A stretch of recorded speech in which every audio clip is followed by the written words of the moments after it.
साहब जिसकी नमाज़ें क़ज़ा हो गई हों और उसको तादाद मालूम ना हो तो रमज़ान के आखिरी जुमे को इस तरह नमाज़ें अदा करे तो 4 रकत नफल नमाज पढ़े और हर रकत में सूरत फातिहा के बाद आयतुल कुर्सी 7 बार पढ़े और सूरत अल कौसर 15 बार पढ़े तो उसकी सारी नमाज़ें माफ़ हो जाएंगी और 700 महीनों की नमाज़ें अदा हो जाएंगी। और बाज़ ये भी कहते हैं कि 700 सालों की नमाज़ें क़ज़ा हो जाएंगी।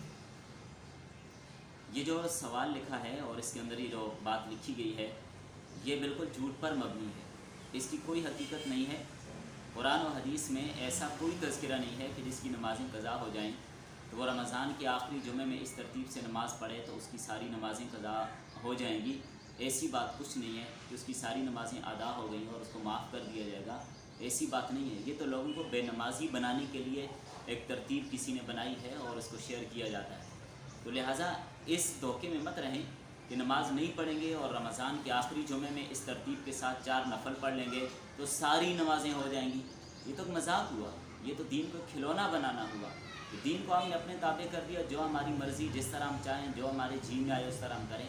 ये बिल्कुल ठीक नहीं है। ये बात ना कुरान में ना हदीस में है। नमाज़ें क़ज़ा हों, अल्लाह के रसूल सल्लल्लाहु अलैहि वसल्लम की खंदक के मौके पे नमाज़ें क़ज़ा हुई, उनको बाद में पढ़ा गया। जो नमाज क़ज़ा होगी उसको उसके बाद पढ़ा जाएगा। इस तरह करने से नमाज़ें अदा नहीं होती। और इस पर जो रिवायत पेश की जाती है कि एक रिवायत में इस तरह की बात आई है तो याद रखें वो रिवायत काबिल इत्बार नहीं है, वो मौज़ू और मन गढ़त रिवायत है।